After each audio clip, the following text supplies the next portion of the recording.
안녕하세요. 토끼 왕자입니다. 오늘 점심에 시험 하나 치고 왔는데 집에 잠깐 쉰 다음에 좀 전에 스벅을 다녀와서 경제기사를 마무리했습니다. 경제기사 체크를 며칠 미뤄뒀더니 여전히 중요한 기사들이 많이 쌓여 있었습니다. 특히나 이번에는 우리의 꿀통에 넣어도 될 업종을 하나 찾아버렸습니다.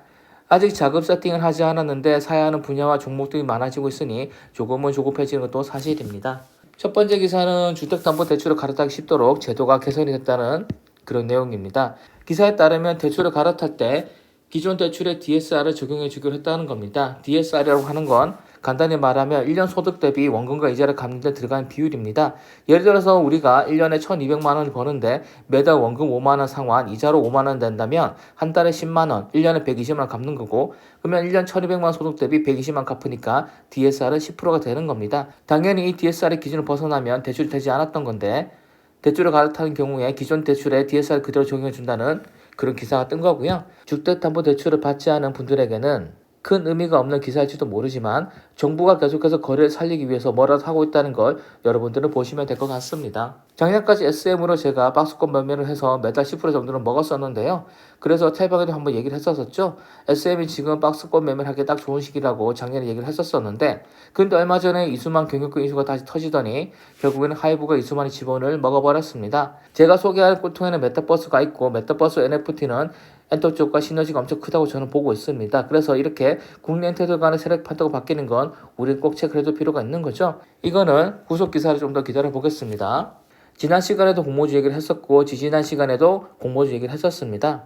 작년 초에 핫했던 공모주가 하락장에 시들했다가 슬슬 다시 살아날 것 같다고 영상에서 강조를 했었었는데 이번에도 알지 못한 종목이지만 어떤 종목이 따상상을 쳐버렸습니다. 저의 성견지명이 대단하다는 게 아니라 역사는 항상 되풀이된다는 걸 말씀드리고 싶은 겁니다. 공모주가 뜨면 별 시덥지 않은 종목들도 다 공모주로 몰리게 되는 거고 그러면 사람들의 돈은 한정되어 있으니까 펌핑시킬 돈이 부족해질 수밖에 없는 겁니다. 그러면 공모주 중에는 많이 오르지 못한 종목이 나오게 되는 거고 그러다 보면 사람들 실망하게 되는 거고 사람들 실망하게 되면 또 공모주가 시들해지고 그러다가 기업 공개를 하는 종목이 적으면 그만큼 또 적은 돈을 펌핑을 시킬 수가 있으니까 다시 한번 공모주 뜨게 되는 거고 그러면 다시 사람들이 우리로 몰리게 되는 거고 이런 식으로 항상 역사는 되풀이되게 되는 겁니다. 결론은 당분간은 공모주가 다시 용돈벌이 해줄 것 같으니까 관심 있으신 분들은 한번 해보셔도 될 것 같은데 그렇다고 해도 너무 깊게 하지 마시고 남들보다 빠르게 공모주 투자를 치고 나오시는 정도로만 들어가시면 될 것 같습니다. 이건 제가 몰라서 넣어본 기사입니다. 저는 현재 삼성페이를 유용하게 쓰고 있지만 해외에서 써본 적은 한 번도 없습니다. 그런데 기사를 보니까 오류가 나는 곳도 있긴 하지만 삼성페이로 해외 결제는 기본적으로 되는 게 맞는 것 같습니다. 몰랐던 건데 상식이 하나 늘어난 거고요. 이 기사는 새로운 개념을 하나 알려주는 기사입니다. 디자인 하우스라는 개념인데 반도체 쪽 용어라고 합니다. 쉽게 설명을 하면 최근에 챗 GPT부터 해서 인공지능이 엄청나게 발전하고 있습니다. 그러면 현재 필요로 하는 반도체는 기존의 반도체보다는 설계도가 훨씬 복잡해질 수밖에 없는 거고 그래서 삼성 같은 대규모 생산하는 파운드리 회사가 반도체 생산 공정 전부를 관리하기가 쉽지 않아졌다는 겁니다. 마치 디자이너가 디자인을 끝내면 재봉소에 대량 생산을 맡기기 전에 옷감이나 재질 같은 걸 정해주는 중간 관리자가 필요한 것처럼 반도체도 설계자의 도면을 삼성 같은 파운드리 회사가 생산하기 전에 중간에서 관리를 해주는 작업이 필요하고 이게 바로 디자인 하우스라는 개념이라는 겁니다. 바꿔 말하면 우리는 이 디자인 하우스와 관련된 업체가 없는지 국내 주식과 미국 주식을 찾아봐야 되지 않을까요? 제가 한번 꼴통에 추가하고 조사를 해보도록 하겠습니다. 이건 몇 년 전에 아는 사람이 해준 말 때문에 넣어본 기사입니다. 아는 사람이 금융 쪽에서 일을 하는데 자기 사무실 사람 중에 모텔을 2개나 갖고 있는 사람이 있었다고 합니다. 재작년에 저금리 시대에 대출을 왕창 끼고 모텔을 2개나 사서 2개 다 대여를 했다고 하더라고요. 저는 몰랐던 건데 남의 모텔을 빌려서 장사를 하는 사람들도 있다고 합니다. 이 사람 입장에서는 저금리에 돈을 빌릴 수가 있고 또 자기는 금융권 사람이니까 더 많은 돈을 빌릴 수가 있었겠죠. 그리고 자기가 관리를 안 해도 모텔을 운영하는 수준 정도의 수익이 생기니까 좋다고 했던 건데 결국 고금리 시대가 왔고 모텔도 타격을 받고 있다고 하는 겁니다.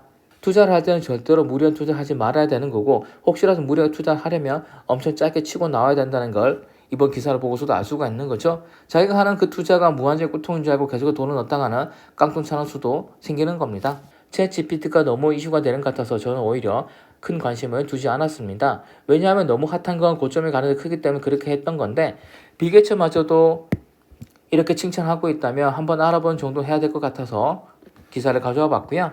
챗 GPT 쪽으로 종목이 뭐가 있는지 또 경쟁업체는 뭐가 있는지 정도 체크를 해서 좋은 게 혹시라도 있다면 여러분들께도 공유를 한번 해드리겠습니다. 이 말은 정말 냉정한 말이지만 정말 현실적인 말이기도 합니다. 은행은 여러분이 가장 힘든 순간에 분명히 여러분들은 모른 척 할 겁니다. 여러분이 돈이 많다면 그 돈을 예치시키기 위해서 은행은 친절하게 다가갈 거고, 여러분이 돈을 갚을 능력이 있다면 은행은 친절하게 돈을 빌려줄 겁니다. 근데 여러분의 상황이 갑자기 어려워져서 대출을 상환하는 게 힘들다면 그때는 은행은 안면 몰수를 하고 엄청나게 차갑게 다가오겠죠.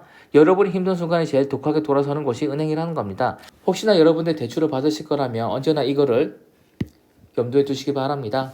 지난번에 저는 얘기를 한번 했었습니다. 스테이블 코인 쪽으로 사람들이 몰리고 있는데 너무 성급한 결정일 수 있으니까 우리는 조금 지켜봐야 된다. 왜냐하면 각국의 규제가 방향성이 정해지지 않았기 때문이라고 제가 얘기를 한번 했었었죠. 역시나 미국에서 거래소의 제재를 하기 시작했고, 그로 인해서 비트코인이 하락을 해버렸습니다. 마지막 기사는 테슬라 충전소 개방 기사를 가져왔습니다.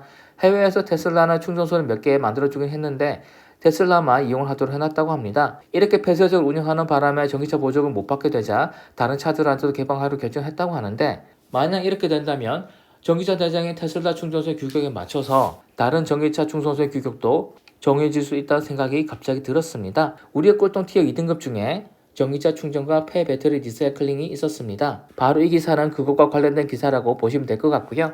만약 테슬라가 충전 시장마저도 자기들 규격으로 정해버린다면 테슬라와 거기에 납품하는 충전 부품 회사를 알아봐야 되지 않을까라는 생각을 한번 해봤습니다. 이상으로 오늘 또 좋아 보이는 기사를 10개 가져왔고요. 이번 기사에선 디자인 하우스란 꿀통을 찾아냈습니다. 다음에도 좋은 기사를 가지고 찾아오도록 하겠습니다. 내일부터 월요일이 다시 시작되는데 이번 주도 파이팅 하시기 바랍니다. 감사합니다.